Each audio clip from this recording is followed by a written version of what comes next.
Well, welcome to the Aging Boomers. On this show, we discuss so many of the issues facing boomers, their parents, and what, of course, is an aging population. I'm your host, Frank Sampson. Thanks for joining us, and thanks so much for all your support. We're pretty excited. We've made it to the new and noteworthy on iTunes, which actually shown as one of the top podcasts being listened to on iTunes, so we're thrilled about that, and thanks so much for your support. Of course, you can go to iTunes if you haven't already and subscribe and get all the shows, and they'll be coming out twice a week, each Friday and Monday. And you could also go to our website at theagingboomers.com and listen to it there. A lot of different options to listen to the show. If you have an iPhone or an Android phone, you can download it. Just go to your app section, search for The Aging Boomers, and just go ahead and download it. Pretty cool. So we're excited about that, and I'm also excited about our guest today, who's a local person in my hometown in Sonoma, Erik Aho. Erik's career spans over 25 years of accounting and legal experience. He provides forensic accounting services focusing on business fraud and embezzlement, fiduciary misconduct, and elder financial abuse. Erik is a member of the Washington State Bar Association, the California Society of Certified Public Accountants, the Association of Certified Fraud Examiners, and the Sonoma County Bar Association. He graduated from Lewis and Clark School of Law, holds 2 undergraduate degrees from Oregon State University, and post-bachelor work in accounting at the University of California at Berkeley. Erik, thanks so much for joining us. Thank you so much for having me on, Frank. I appreciate this. It's great. I know we've had you on when I was just doing the radio show, and now with the podcast, reaching out to more people. I think what you're doing, what you and your wife Lorraine are doing, are great, and we want to learn more. Well, thank you. Thank you so much. So tell us, I know forensic accounting, and I know that's a lot what you deal with. How does this type of work relate to the elderly, and what is it? What exactly is forensic accounting? You know, that's a good question. Forensic accounting, there's no single definitive answer to that. The American Institute of Certified Public Accountants has about a 50-word definition of it. I'm a member of the Association of Certified Fraud Examiners, and their definition is somewhat more succinct. A forensic accountant is a fraud examiner. That's essentially what I do. I conduct fraud examinations. So when I'm looking at financial statements, bank accounts, financial activity, I'm looking to see whether or not there may have been a theft or an embezzlement or a misappropriation of funds, so that if there is subsequent civil or criminal action, that my findings might be used as a form of evidence to determine whether or not some sort of theft or embezzlement may have occurred. In other words, to sum it all up, I'm kind of a glorified dumpster diver. So I know you deal with businesses, but how does this apply to the elderly? Well, we conduct embezzlement investigations for businesses. Also, though, and this is actually my focus, I investigate questions of elder financial abuse. My background is in securities analysis, securities fraud, and also elder law. And so the two have come together because my formal background, as you indicated, is law. And so with accounting, I focus on areas where an elder may have been defrauded, or funds or items may have been stolen from the person. In California, elder financial abuse is a separate crime because it's defined under a separate statute. So what I try and do is focus on any type of financial crime that may have afflicted an elder, which is defined as someone 65 years or older. So, I mean, I know this because as you know, I'm involved in the business, but this is a huge issue as far as elder abuse. But let's talk more about the financial side of things. So, if you're specializing in this, there must be a lot going on in this area. Unfortunately, there is. Elder financial abuse has always been with us, but it's only been within the last, I would say, 10, 15 years that states have recognized this as a separate crime. The reason for doing so is multifold, but certainly one of the reasons is that an elder who suffers a financial loss from a con artist or something, it's a very difficult time, if not impossible, for the elder to recover financially. They're on a fixed income. There's not going to be additional income coming in. They can't just pick up another job.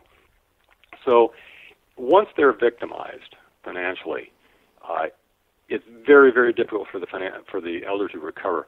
And I would even add that studies have been performed that indicate that an elder who has suffered from elder financial abuse leads a shorter life. Their lifespan is shortened. So you could almost make the argument that elder financial abuse is a crime against the person in the sense that it basically can kill them. That's a blunt way of putting it, right. But the consequences can be severe. So, what do you recommend? A couple weeks ago, or a week or so ago, I had on just a great person on the show talking about, is it time to take the keys away from mom or dad on driving? And we talked, he has a business just relating to that, which hopefully people have listened to or will listen to. But, dealing with that is taking away the independence which the adult children have a tough time with, and I can understand that. They don't want to take away their independence. I would think it's also difficult to deal with a parent in saying, mom or dad, how about if I handle your finances? Because, we know why, but how do you suggest the adult children handle these situations, and at what time should they either take it over or move it over to a professional like you? What do you suggest? Well, let me take the first part of your question. Because I think I asked about three questions in one. No, that's fine. They're great questions, and I could talk about all of this at length. Let me see if I can condense this down in a way that abides by the short time that we have here on air. I think the most difficult problem that a son or daughter may face when trying to manage a parent's finances, it's not the accounting aspect to it. And in fact, I'll be conducting upcoming seminars about teaching sons and daughters and family members how to manage parents' finances. And I can say that the accounting side of it is fairly easy to teach. I can do that. The more difficult aspect of managing a parent's finances, it's not the actual management, it's the communications. Now, we hear a lot of advice being given. Well, just ask open-ended questions. Just listen. If the elder should depart from the topic that you're discussing, just go ahead and wait. That's all good advice. It makes perfect sense. The problem with that, however, is that it doesn't put it into context. It doesn't explain why you should do these things. So let me explain just very briefly what I believe an elder is going through when you hear these kinds of things. First of all, an elder is faced with issues of purpose and issues of control. At the later stage of your life, you're attempting to slice and dice and put it all together to figure out what was the purpose of your life. What did it all mean? Some people talk about it in terms of legacy. I talk about it in terms of purpose. But as an elder tries to determine what their life meant and what episodes in their life might mean, they're unwilling to give up control because they need to control over certain aspects of their lives, whether it be finances. It could be something as simple as driving. They need to control these aspects in their life so they can make sense of what their life meant. or what continues to mean. I can give you a perfect example. My mother, who passed away in 2010, for years she struggled with the bad relationship that she had with her father. And I would hear the stories over and over again. They're very repetitive. What I didn't understand at the time, but came to realize later, was that she was trying to ascribe a certain meaning and a significance to her poor relationship with her father, what it meant to her life, and how she could overcome that, which she never did until 2 days before she passed away, when she told me that she had forgiven her father. Now, in terms of her legacy, what her life meant to her, a large part of that was the relationship that she had with her father. The fact that she could forgive him at that very late stage meant that she could now give up control on that issue. That is what I think is really important, that if you, or as a son or daughter, are attempting to manage your parents' finances and they're resisting, you know the story is, it's not a question of balancing their checking account. It's a matter of whether or not your parent is willing to let you do that. And so what I would say, in the brief amount of time that we have, is to understand what they may be thinking in terms of purpose in their life and how that relates to whether or not they're going to give up control so that you can help them. And we can talk about this at length, but anyway, that's just to give you a brief understanding of what an elder may be going through. And it may assist the son or daughter in approaching the elder. Again, once you understand the context, you can appreciate why it's important to let the elder talk, to let them dissemble if that's what they're going to do. It's not, and by the way, it's not really that they're wandering off the topic because they don't understand what it is they need to talk about. It's that they're trying to make sense of something else and they're doing it in their own way. So let them do that.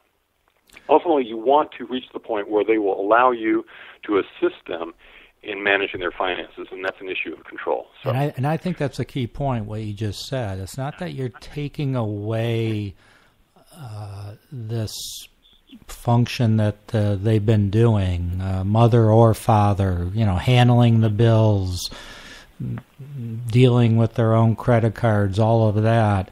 It's that you're assisting them. All right, so you still want to keep them involved in the process, correct?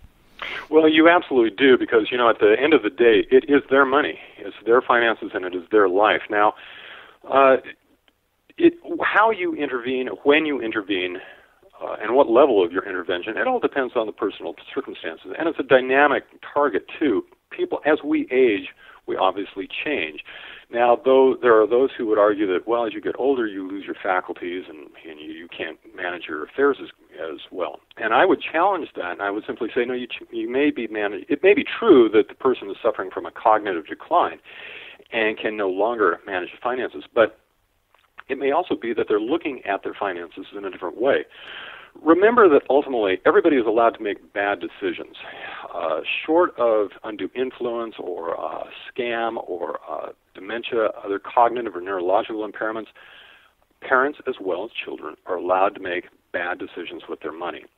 But if it's a question of where there's a clinical reason for mismanagement, or if they're victims of a theft or a crime, that changes things a little bit, and that's where you want to intervene. I usually say that at the beginning, if your parent is what I call young old as opposed to old, merely setting the stage for assistance down the road is enough, and that is just maybe understanding what your parents' expectations are about their retirement or what they want to do with their money. Maybe that's good enough.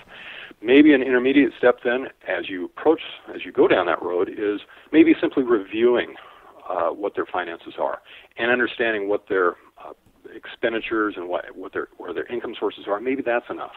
And then when they reach old, and that demarcation I define as where a retiree, where a senior devotes most of their attention to healthcare issues. At that stage, maybe active management is appropriate. So now you go from merely setting up the stage to review to active management.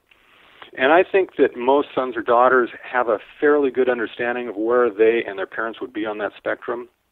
I think it's vitally important, though, to remember that you don't want to jump the gun and do more than what your parent is willing or what would you allow? And again, we come back to issues of legacy and purpose and control. So I guess to sum that up, like I say, it's a moving target. It's a very doable kind of thing, but for the son or daughter to be mindful of what the process is. I guess, I'd love you to drive this point home even stronger, because I have seen several cases, and I'm sure a day doesn't go by that you don't hear about something in your end of the business where a senior has been taken advantage of. All right, even if that particular senior signed up for something willingly, all right, it's something that might have just been unnecessary, and they're being taken advantage of. And maybe you could just bring up. Obviously, you're not going to mention names, but maybe do you have a couple in mind to kind of drive the point home to adult children out there that they need to get involved before it's too late? Anytime that I'll say this right off the bat, anytime that there's a professional caregiver who becomes involved in the elder's life, most of them, by far the vast majority of professional caregivers are very conscientious. They perform a really difficult job, and most of them do it very well. There are those, of course, who are opportunistic and think of working for an elder as an opportunity to steal. And for that small subset, I would recommend to the children, first of all, do your due diligence, understand what the background of the caregiver is, assist the parent in making the choice, the decision on who to hire. That is part of a larger assistance package, as it were, where, think of it this way, the son or daughter is an additional set of eyes to assist the parent in making various decisions. And this is really good in terms of reviewing checking accounts. It's good in terms of consolidating banking accounts, eliminating extra credit cards. You just want an extra set of eyes so that you can understand what is happening, and that the elder doesn't have to rely entirely on themselves to make some decisions and see what's going on. So with a caregiver, sure, go ahead and investigate the background, see that the person is appropriate. And then, once the caregiver is hired, just check in and see that everything is going fine, and watch for certain red flags that determine whether or not elder financial abuse may be committed. But in terms of specifics, there's one, and many of the I should say this, I was talking about professional caregivers, but the fact of the matter is most elder financial abuse is committed by family members. Yeah, so right. I can think of one in particular. We assisted an elderly a mother who had lost, I think, around $40,000 to a son who he himself was retired. He owned racehorses, and this actually raises an interesting issue of gambling, but right. He owned racehorses, and so he wasn't just a gambler, but he was also financing his gambling passion, which was to actually raise the horses that he may or may not have been betting on. And what we managed to do was look through her finances. We determined how he was siphoning off funds, and we actually were instrumental in arranging a restitution agreement that the district attorney's office had struck. So hopefully, and this is unusual, hopefully this will all be taken care of. Last I understood, money had been repaid through this settlement. Unfortunately, so as often is the case, when the money is stolen, it's spent, it's gone, and you don't have a way of getting it back. Right. So, but that's one example. There was another example where it was an elder woman, widow, owned multi-million dollars in, I think it was about $10 million or so in commercial property that was the subject of a bitter estate planning dispute. And so what we did was, this was more of a prosaic reconstruction of records to try and determine where the money had gone, whose ownership interests were whose, and to move this forward so that a proper estate planning package could be put together by her estate planning attorneys. These things come in so many different directions. It can be as simple as sweepstakes fraud. Usually what we see a lot of nonprofit fraud. Basically, these nonprofits exist only to scoop up money, and that's we call it the sad dog postcards. You receive these in the mail. Oh, go ahead and give a few dollars, something like this, to this nonprofit, and then it'd be great. Problem is, they just keep coming back, and they sell the elder's name, so other fraudulent nonprofits can then try and seek donations from the elder. So that's another example. So if let's say the family agrees that mom or dad's money should be managed either by themselves or somebody else. The adult children are busy, they're working, they feel it should be done, they just don't have the time to do it, they live elsewhere. What do you recommend then? There are a few approaches you can take. If the son or daughter is incapable or simply unwilling to manage finances, you can hire a professional fiduciary. In California, that is a regulated occupation, and I think that if you go to I don't have the website off the top of my head, but the California Professional Fiduciaries, if you were to search for that term, you would find the state agency that regulates it as well as the Professional Fiduciary Association website. You can certainly go to use a daily money manager. A daily money manager is someone who, as the term implies, manages the daily transactions for an elder or someone else who's incapable of managing their money. The only caveat I would add to that, though, is that a daily money manager, anybody can call themselves a daily money manager. It's an unregulated field. There is an association out there, a national association, but to my understanding, there's no licensing requirement or anything like that on the state level. No states that I'm aware of license or regulate daily money managers, so you need to be a little careful about that. If you live outside the Bay Area, for instance, or even inside the Bay Area because they have that as well, there's a number called 211. It's like calling 911 on the telephone. You just call 211. You'll talk to an advisor who can plug you into various assistance and resources to assist an elder, whether or not that elder is in the Bay Area or whether or not that elder is across the country. So that can be very helpful, where if, as a son or daughter, you have absolutely no idea where to start. So that's a good starting point. And I notice that you have a lot of resources on your site, on your website. So if people want to go not only to learn about what you do, but you have a lot of those resources with links. Where would they go to get that information? Our website is www.ahoandassociates.com. And in fact, the website is about to be retooled and overhauled within the next 2 weeks, so it will change considerably. But we do have a resources page there. It has various links to Bay Area agencies and resources that a person might go to if they need help managing your parents' money.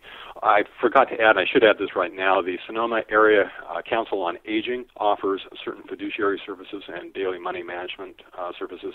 It is for a fee. I think it's quite reasonable, but that right off the bat is one place to start. Right. I think we may have that on our website. Yeah, and there's similar associations in other areas, other parts of the country as well. So yes, indeed. I know that we don't have a whole lot of time, but you brought it up before, so we've got just a couple minutes, but maybe just touch on it. When you were talking about maybe an adult child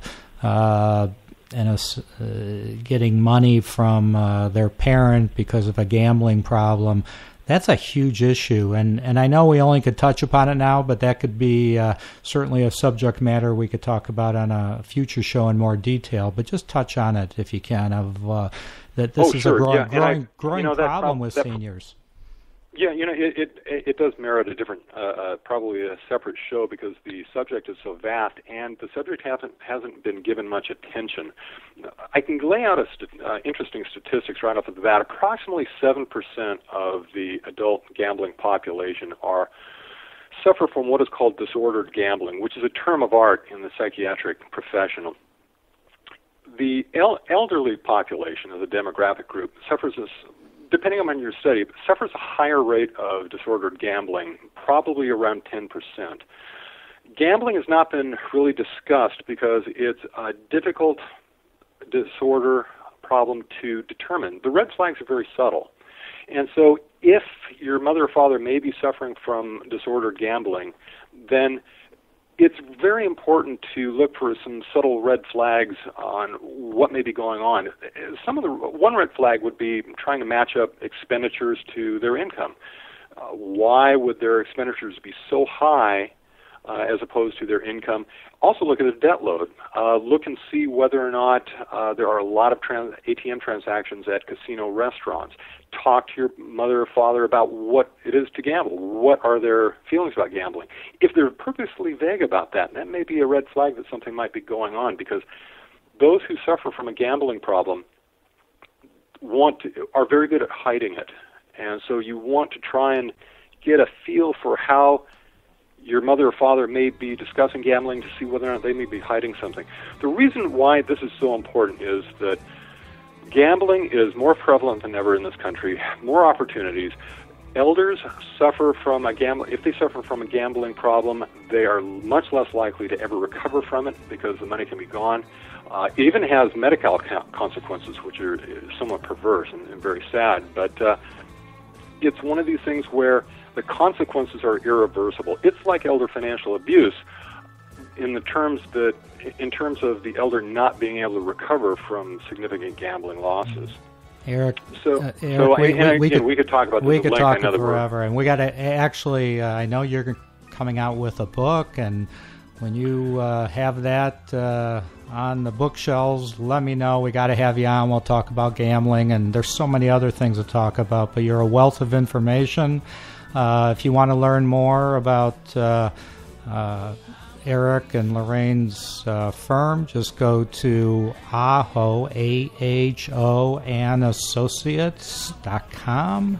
Erik, thanks so much for joining us, and we'll have you back. And thank you all for listening. Again, you could listen to all the podcasts by going to iTunes. You could also go to theagingboomers.com. You could connect on my website at seniorcareauthority.com. Download on your iPhone or Android phone The Aging Boomers, all different ways to listen to these shows, and send it on to your friends and family as well. And have a great week. Be safe out there, and we'll talk to you all soon. Thank you, Frank. I appreciate being on your show. Thanks, Erik.